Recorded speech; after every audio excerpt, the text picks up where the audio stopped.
Hey guys, what's up? It's Samantha, and today I'm finally sitting down to film the voiceover for my October monthly Plan With Me, which is featuring this Hocus Pocus inspired kit by Scribble Co. And then I went super washi crazy on this kit. I'm pulling in a ton of the Simply Gilded pre-order washi and including those Happy Mail bats to sort of match that cooler, bluer toned purple that is throughout the kit. And then, of course, even though I'm doing a voiceover, I'm going to be going over my favorite books this month, which are not favorite books, but like all the books I read this month, which I have written down on that Post-it note that you see there. So this is the first time I ever did a washi flag, or washi banner, washi flag banner, whatever they're called. So I'm just winging it here. I have no idea what's going on. I just didn't want to use all those brown boxes that sort of matched like the book, like the texture of the book cover from this kit, because I thought it would just be a little too drab. I wanted to pull in some more of these really bright, fun fall colors, and especially that purple I really enjoyed, so I'm glad I got to use the Happy Mail bats. And yeah, so I'm just gonna, while I'm doing this, talk about the books that I read this month. The first one that I'll talk about real quick here is a book I didn't finish, which intentionally didn't finish, so I mark those as like DNFs. I read about half of it. I just couldn't get into it. Was Dread Nation by Justina Ireland. It just wasn't my cup of tea. I think part of it is the audience it is for are maybe people who haven't read a ton of fantasy or like zombie books. Some of the same issues I had with like Children of Blood and Bone, where it's for an audience that probably historically hasn't read a lot of fantasy, people who are more likely to read it because it has representational characters in it. So I just found it like there's other books of that genre that I liked more, and I just couldn't get into it. It wasn't a terrible book. I just had so many other books on my list for wanting to read that I just ended up deciding to DNF the book because I've just come to accept there's some books I'm not going to get into, and I don't want to read a book that I don't love if I don't have to. So then the next book I read was an ARC, which if I talk about an ARC, it means it's an advanced reader's copy. So I get those from work, or I'll request them on NetGalley or Edelweiss, which are, and because I'm a librarian, I get access to a lot of ARCs, which is awesome. So the first one was Grim Lovelies by, I can't remember who it's by, which doesn't help, it hasn't come out yet.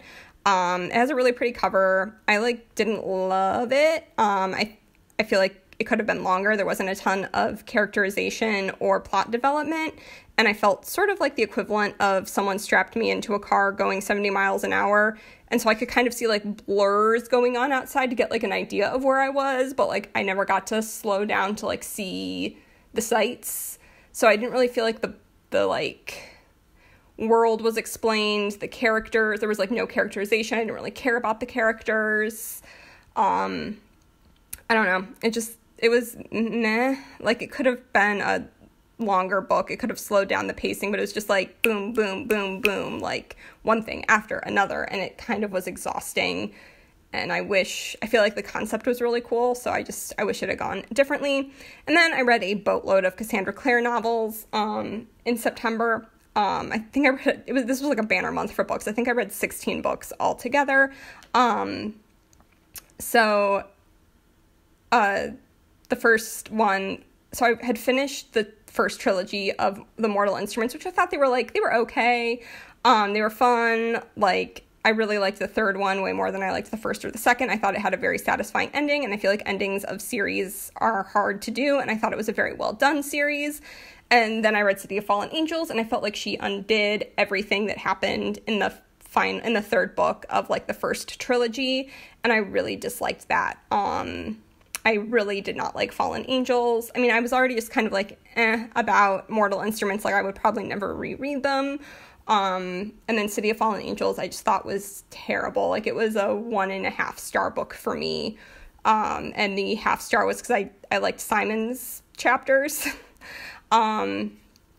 I think it would have been a more interesting second trilogy if it had focused mostly on Simon and let like Clary and Jace be background characters, because I think Simon out of that group of characters is the most interesting. And in my planner here, I'm just putting down like the foundational elements of the sticker kit. But so I skipped book number 5. I can't even remember what it's called. I read the plot synopsis and I didn't really miss anything. And then I read City of Heavenly Fire, which is the 6th one. And that was better than City of Fallen Angels was. And it focused more on other characters outside of Clary and Jace, which I liked. And it introduced like the Emma Carstairs and Julian Blackthorne, who are the main characters of the Dark Artifices trilogy, which the 3rd one's coming out in December. I really like those books. I read both of the ones that are out in October as well, and they are significantly better. So then after I read City of Heavenly Fire, I decided to read Clockwork Angel just to see like what it was about. Like the whole Infernal Devices trilogy, so I read all 3 of those in October.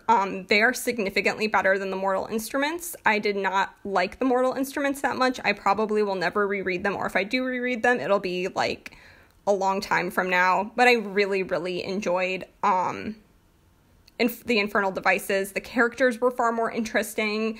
The plot was far more interesting. There's like a steampunk edge to it, which is really cool. It's more complex. I can tell her writing style's developed. Her characterization has developed.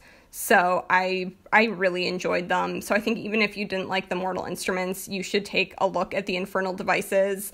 I really, really loved them. And then Be Still My Heart. It's finally out for publication. Like, it came out 2 days ago on the 2nd. I'm recording this on the 4th.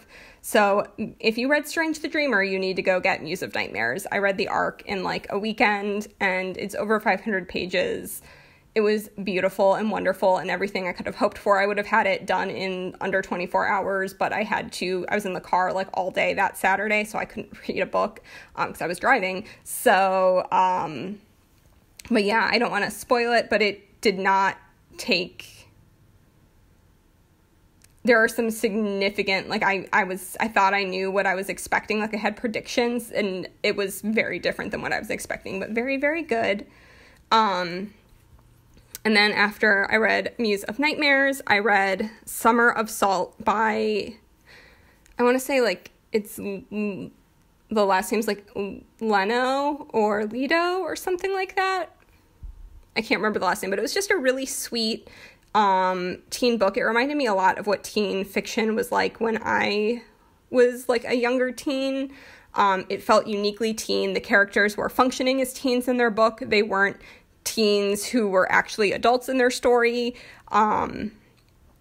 It was like a magic realism, which I love. I felt like it would be a perfect like a beach read or like a rainy day where you want to curl up with like a book that's just like a fun book, if that makes sense. Not to say that it deals with some like real serious subjects. It's not like a fluff piece, and it's really well written.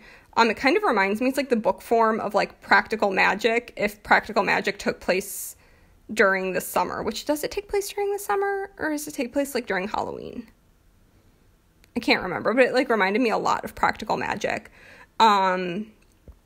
And then after that, I read Lady Midnight, which is the first book in the Dark Artifices trilogy by Cassandra Clare, and I loved it. I might actually like the Dark Artifices more than I liked the Infernal Devices, which is saying something, because I really liked those. I think you can really see like a consistent development in her writing, because there's more than a decade now between when the first Mortal Instruments book came out and like her books coming out now, and you can tell a difference in her writing.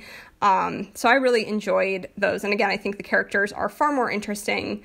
And then in my planner, all of that, like that I just marked off with washi, I'm taking a week off for my birthday, because I get my birthday as a paid holiday at the library. And then I get Columbus Day as a floating holiday, which I just have to use anytime before the end of the year. So I'm able to take a full week of vacation for only 3 days of vacation. So I, was all about that. So I'm taking that week off. My birthday's on the Friday, and I think I used, that script is from like a Station Stickers sampler, there. So everything else I'm putting down is like either a bill due. I think I use some Magic Prince Co. little checkboxes here, and I finally got tweezers for my stickers because my nails are so long that I can't put down little stickers anymore, which was never a problem before because my nails would always break, but with gel nails, I have like actual long nails now. And yeah, so I'm just putting out like paydays, bill dues, recurring weekly things like, the Girls Who Code Club that I run, and my Bible study. So after I read Lady Midnight, I read The Boy, the Bird, and the Coffin Maker, which is more like a children's book. I think Voya reviewed it, and that's why I read it, but it was like a really cute, sweet little story. I think it would actually be great as a read aloud to like elementary school kids at night. Like, not that an elementary school kid couldn't read it themselves, but it feels like a really good book to read out loud. If that makes sense. I don't know. It's like a fairy tale kind of, but it was just really cute and sweet and has like a great setting and some magic realism, and it was just cute and I loved it. And then the next book I read, I did not like. It was by Patrick Ness, who does some experimental stuff. It's called And the Ocean Was Our Sky, and it's like this Moby Dick retelling from the point of view of the whales. Like, it switches the roles of the whales and the humans. And it's a picture book, and it's like really, it's like an allegorical picture book, and it's, it was boring, and there's like a lot of talk about whale prophecy, and it's really short, and like nothing's explained, and I was confused the whole time, and it was just so boring. And I mean, I read it in 45 minutes, and I was bored out of my mind the entire 45 minutes I was reading it. So I don't know why it's being pushed as a teen book. I can't fathom any teen choosing to read that. Like, it just doesn't. It's not going to have any teen appeal. So I don't understand why. But I mean, I can't really fathom who it would appeal to. It was just weird. The illustrations were beautiful, though. If you want to like flip through it, you'll get what I mean. It was just bizarre. It was like a bizarro world book. I don't know. And then after that, I read another arc for Damsel, which is, it was described as like a feminist fairy tale, and like reading the description for it, I thought it was going to be like sort of flipping the script on the damsel in distress like trope, and instead it was like really dark and depressing and like very didactic. There was no subtlety in the message. Like, on pretty much every page there was like a sentence that just was like for we all know men conquer, and like women are things to be conquered, and it was just very there was no like nuance or subtlety as a reader to like get that sort of like creeping feeling where you're reading like something like The Handmaid's Tale or whatever, where like it's very unsettling, but like you gather what's going on like in the sort of the message about that like as you read it, and someone doesn't have to tell you that like that's the message. I don't know. My biggest fear, and there's like a lot of sexual assault, a lot of talk about the prince's genitals, and like sticking his genitals in and on things, and I was just, it was very depressing. There was no payoff. There was no characterization. It was written really well. I could like see reading a book written in that style, but the content was awful and depressing. And not like depressing in like this is an important message. It was like depressing in you're beating me over the head with this message, and everyone's just getting sexually assaulted all the time, and there's animal cruelty, and it was blech. So, and my biggest fear is that like a 12-year-old is going to read the back of the book, because the description of like on the back of the book is not what the book is about. Like, that's why I requested an arc, because I was like, oh, this sounds really good. And then I was like, what is this? Like, what am I reading? Like, I don't know. So, because it's like not appropriate for younger like tweens or teens, but I feel like based on the cover and like the description of the book, that younger kids will want to pick it up, and then I'll have angry parents yelling at me, which again, like, I guess it's not my problem. Parents should be paying more attention. If they care about what their kids read, then they should pay attention to what their kids are reading. But, okay. And then after that, like, depressing, like, I needed, like, a therapy session after reading that book or something.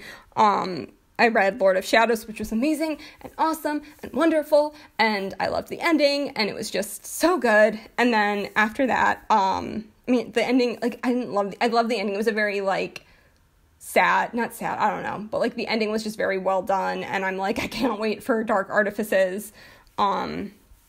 And then the last book I read was an arc of Broken Things by Lauren Oliver, and I really like Lauren Oliver's books. I liked this one. It was sort of like a murder mystery with two narrators, and I just really enjoyed the book. I know some people like either love or hate Lauren Oliver. I really like Lauren Oliver, so if you are a Lauren Oliver fan, I would recommend picking up Broken Things. I really enjoyed it. I think October is a perfect month to read it because it's kind of a little bit creepy spooky, but like just a little bit. Like I can't read things that are too creepy, but I really enjoyed that. So I'm just going through in my actual planner here and filling, or like going back to the planner that we're watching. All of those computer icons are from Magic Prints Co., as are the little squares that I'm using for, like, checkboxes, and I only put those on, like, my 2 credit card ones, because those are the only 2 that aren't auto-pay, like, the only 2 bills I pay every month that aren't auto-pay. And then I use the bows just to mark the kickball games that I knew we had, or maybe I don't know if I marked 1 or 2 in the actual plan with me here. And then I grabbed my Clever Gal Crafts hearts with rose gold foil and used those to mark my Bible study on Thursday, because I didn't want to use, like, the bigger Bible icons I have for Magic Prints Co., because that would have taken up, like, half the box. So I just did the hearts from Clever Gal Crafts, and I alternated the green and then that, like, charcoal gray color all the way down, and I like kind of ended up like ripping that sticker with the tweezers. I didn't mean to. It's like I ended up trimming the edge of that sticker down because I ripped it so badly because I pulled on it the wrong way with the tweezers. I should have just used undo before I lifted it up, but again, tweezers are still new to me because I've never had long nails before, because my nails are always breaking and stuff. It's like been crazy having nails that don't break all the time.